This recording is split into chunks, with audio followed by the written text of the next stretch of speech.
Bonjour et ravi de vous retrouver pour un nouveau numéro de l'invité de l'Infomédiaire. Je reçois aujourd'hui Monsieur Mounir Bari, directeur général de GPC Papier et Carton, et également président de la FIFAGE, qui est la Fédération des industries forestières des arts graphiques et de l'emballage, et également de la COVAD, Coalition pour la valorisation des déchets. Monsieur El Bari, bonjour. Bonjour, Merci beaucoup. Donc, pour commencer, on va essayer de dresser un petit peu le topo et de parler dans un premier temps du secteur de l'emballage. C'est vrai qu'avec avec les défis qui attendent le Maroc et principalement dus au changement climatique, il y a une transition écologique qui s'installe.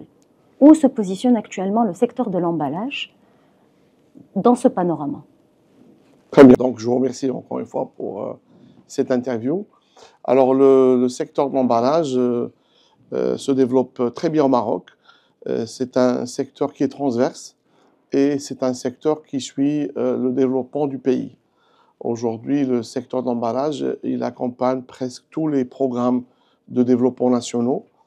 Programme Plan Maroc Vert, Aliotis, le PAI, le secteur d'automobile, le développement du secteur de l'agroalimentaire et pratiquement tous les secteurs industriels. Donc, aucun secteur ne pourrait se développer sans le secteur de l'emballage, c'est clair.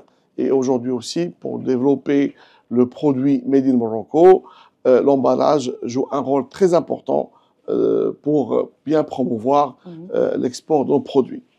L'emballage a une particularité, c'est qu'il peut être recyclé.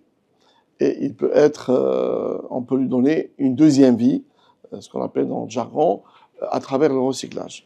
Donc la transition écologique du secteur d'emballage passe à travers le développement d'une industrie verte, inclusive et durable, qui se base sur le recyclage de tous les emballages qui sont utilisés. Donc, c'est ce qu'on appelle dans le jargon l'économie circulaire. Donc, aujourd'hui, on dépasse l'économie linéaire, on va vers l'économie circulaire, et l'économie circulaire est basée sur vraiment l'utilisation de ce gisement que nous avons. Avant de parler, on va y revenir, on va parler de durabilité, de valorisation des déchets qui bien sûr, font partie en fait de la transition logique, puisqu'on parle de transition écologique. Mais avant, comme vous l'avez bien dit, c'est un secteur crucial pour tout type de secteur industriel. Bien sûr, c'est clair. Il est aussi également pointé du doigt, vu on va dire, il reste un petit peu polluant, difficile à recycler. Mais est-ce que vous pouvez, avant de parler de la transition, de la valorisation qui est très importante, nous rapprocher un petit peu et nous donner un peu de chiffres, de statistiques Très bien. Par rapport à la production d'emballage et avoir par exemple une vision globale de au-delà du carton? Est-ce qu'on peut envisager d'autres Grosso modo, notre fédération, la Fédération des industries forestières, des arts graphiques et de l'emballage, englobe tous les secteurs de l'amont jusqu'à l'aval. Donc l'amont, nous avons la partie collecte et ramassage des vieux papiers et cartons. Et nous avions à l'époque la fabrication de la pâte à papier, mais malheureusement la cellule du Maroc a fermé ses portes en 2014. Donc aujourd'hui, le Maroc ne fabrique plus la pâte à papier. Donc toute l'industrie du papier que nous avons au Maroc aujourd'hui, elle est basée sur la collecte et le ramassage des vieux papiers et cartons. Ça, c'est l'amont, première chose. Alors aujourd'hui, le Maroc, on collecte à peu près 200 000 tonnes de papier et carton sur tout le royaume. Des 200 000 tonnes représentent 30% de ce qui est consommé. Et j'imagine que c'est en évolution d'année en année. Bien sûr, on était sur 20% il y a une dizaine d'années. L'emballage ou bien la consommation du papier augmente à travers l'emballage. Et bien sûr, la collecte aussi est en train de s'organiser et elle est en train d'arriver à un taux de collecte, comme j'ai dit, de 30%. Et aujourd'hui, le secteur papier-carton est le pionnier de la collecte en termes matériaux. Tous les autres secteurs ne dépassent pas 20 à 25%. Et la moyenne générale de collecte et de recyclage de tout le matériau, elle ne dépasse pas 12% au Maroc. Donc nous avons du pain sur la planche, il y a beaucoup de travail à faire en termes de collecte et pour profiter des gisements que nous avons au Maroc. Après le secteur vieux papier et carton, la collecte, nous avons la fabrication du papier. La fabrication du papier est assurée par plusieurs acteurs, des acteurs historiques, des acteurs dans le papier pour onduler, des acteurs dans l'impression-écriture qui sont cotés à la bourse. Donc, il y a pas mal d'acteurs dans la partie intermédiaire. Voilà. D'accord, dans la chaîne de valeur. Exactement, dans la chaîne de valeur. Nous avons aussi les fabricants de papier tissu qui sont avec nous dans la fédération. Après, nous avons les transformateurs.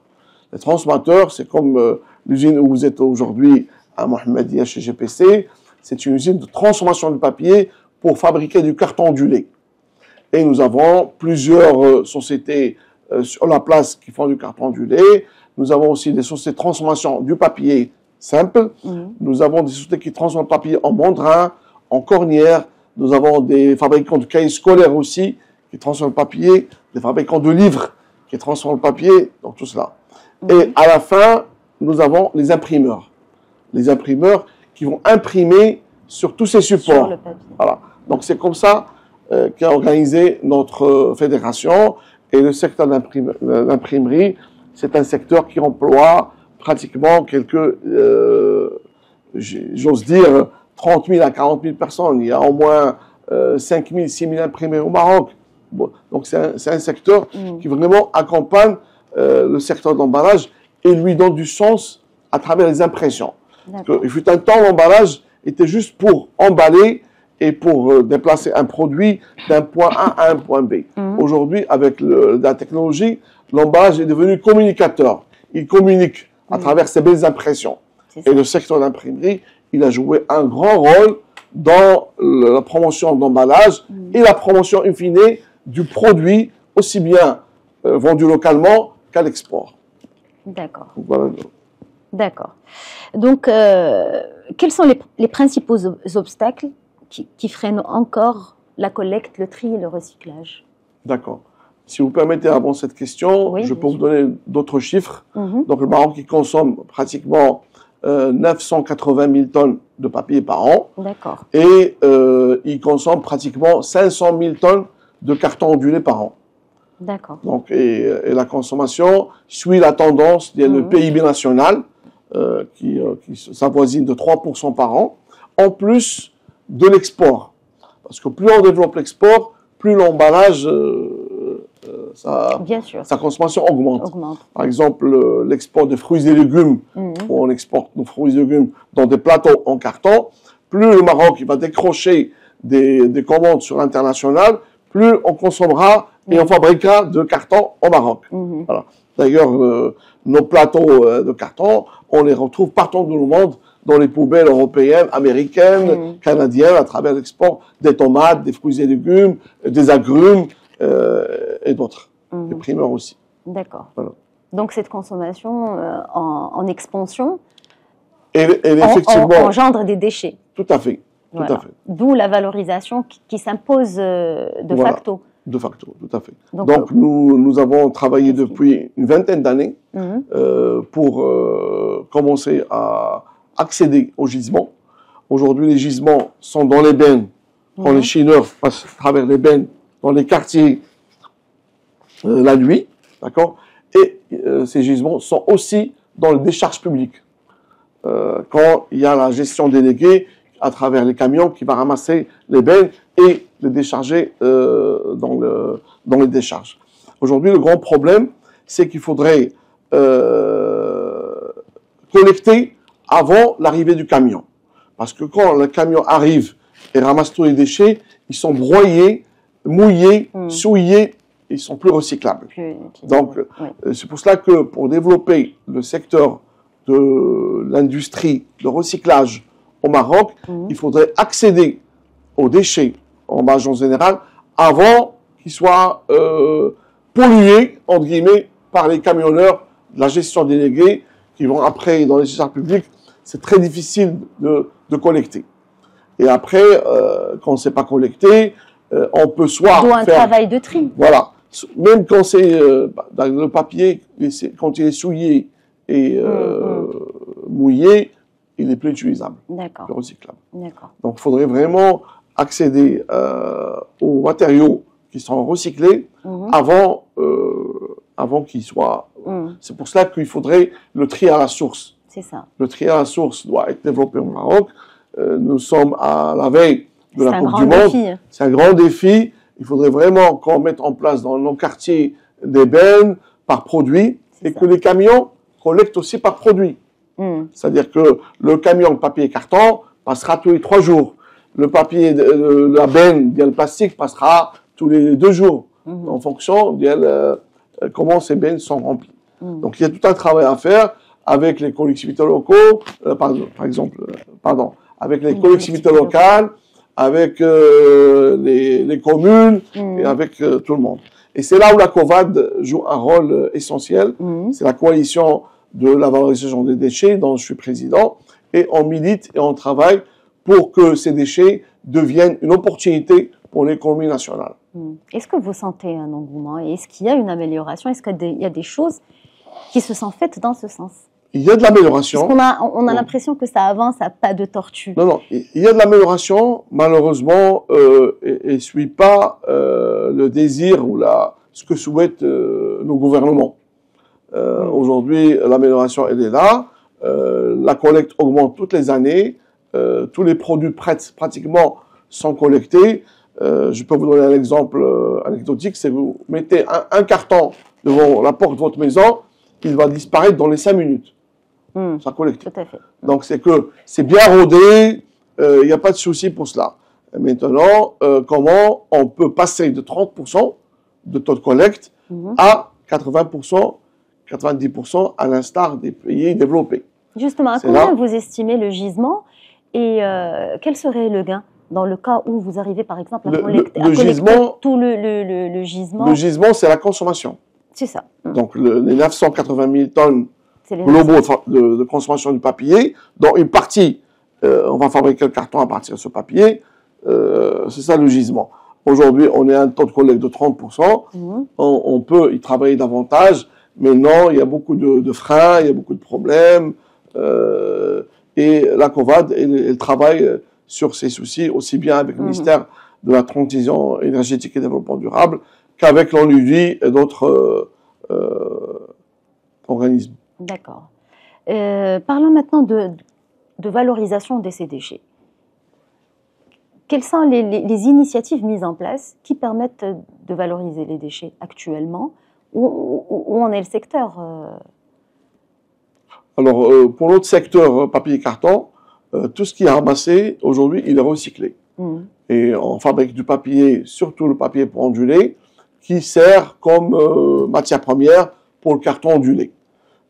Pour les débouchés, aujourd'hui, il n'y a pas de souci. Principalement pour le papier ondulé? Tout à fait. Est-ce qu'il y a d'autres utilisations?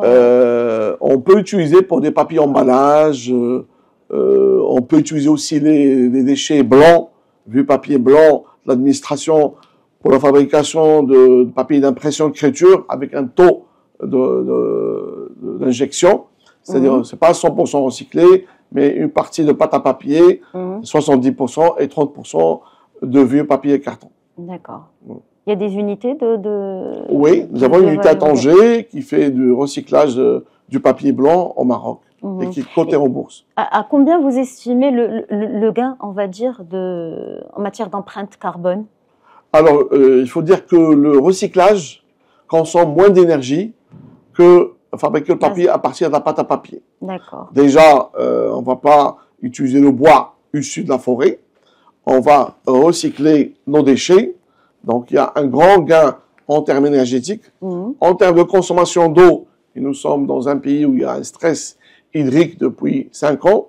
Donc, le recyclage consomme la moitié d'eau que la fabrication de papier à partir de la pâte à papier. L'empreinte carbone diminue automatiquement. Maintenant, nous avons un problème au Maroc, c'est l'accès aux énergies renouvelables. Donc, on attend toujours la fameuse loi 1309 pour que les PME, PMI puissent accéder rapidement aux énergies renouvelables, surtout le solaire, dont on peut en profiter rapidement. Donc on peut dire que pour l'instant, il n'y a pas vraiment d'incitation pour l'instant, les opérateurs, ce que j'allais vous les poser. entreprises qui ont accès à la haute tension, qui peuvent investir facilement dans les énergies renouvelables, parce qu'ils peuvent avoir un contrat tripartite entre le fabricant, le transporteur qui est donné et l'utilisateur. D'accord. Voilà. Mais mis à part... La loi ne permet pas. Ça se limite à la haute tension. J'allais justement vous poser la question par rapport à l'engagement des opérateurs privés dans cette initiative qui est quand même louable de recycler et de revaloriser les déchets. Est-ce que vous sentez l'engouement d'acteurs privés?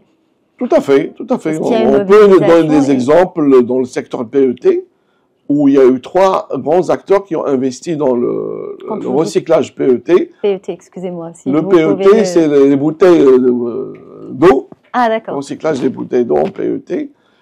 Et aujourd'hui, nous avons 3 unités au Maroc qui recyclent ces bouteilles d'eau en PET pour fabriquer de la mousse pour les matelas. Et ça marche très bien chez 3 acteurs marocains installés au Maroc qui fabriquent les matelas en grande partie à partir du recyclage du PET. D'accord. Donc, une dernière question, Monsieur El Bari, pour pouvoir relever tous ces défis.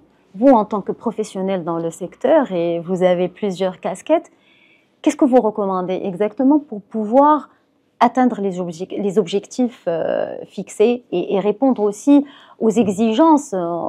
On doit c'est-à-dire se conformer aux normes pour pouvoir justement renforcer notre offre exportable. On est obligé de se conformer, que ce soit par la décarbonation. Aujourd'hui, les grandes sociétés marocaines sont vraiment en normes. Maintenant, il faudrait que ces sociétés soient des champions et des exemples pour les PME-PMI marocaines, pour qu'eux aussi ils rehaussent le niveau et mettent en place tous les certifications qu'il faut pour être vraiment au niveau. Aujourd'hui, il y a la loi, c'est les barrières tarifaires, non tarifaires qu'a mis en place l'Union européenne concernant les points carbone. Demain, si vous n'avez pas investi dans comment dirais-je, pour baisser la consommation de points carbone ou bien pour baisser le CO2, vous n'allez pas pouvoir exporter en Europe. Donc là, il faudrait vraiment que les PME-PMI marocaines s'inspirent des champions nationaux pour pouvoir rehausser le niveau et pour que le produit soit exportable. Bien que ça reste, j'imagine, un peu onéreux pour une PME-PMI c'est la question de se lancer dans l'aventure. Quand on se lance dans une politique de développement durable, on a beaucoup à y gagner.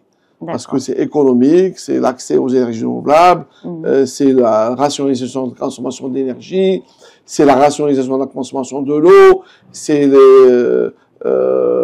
anti-gaspillage, c'est recycler, donc en général, une politique de développement durable, ça marche très bien avec une politique d'économie. Quelles sont vos inspirations pour, par exemple, allez, on va pas aller jusqu'à 2030, mais juste pour ces deux années qui viennent, 2025-2026. Nous sommes en train de travailler pour passer d'un taux de collecte de 30% à 50% déjà, parce que le Maroc est déficitaire en papier. Donc, on produit 200 000 tonnes et on consomme 980 000 tonnes. Ça veut dire qu'on importe 780 000 tonnes. Donc, aujourd'hui, nous avons de la marge encore et notre pays est encore déficitaire en termes de balance commerciale dans ce secteur. Donc, on doit travailler davantage pour augmenter nos intégrations verticales et fabriquer plus de papier pour pouvoir réduire la dépendance exactement, d'importation. Tout à fait. Voilà. D'accord, parfait. Écoutez, Monsieur Bari, merci beaucoup pour cet échange. Et pour ma part, je vous donne rendez-vous pour la prochaine édition de l'invité de l'Infomédiaire.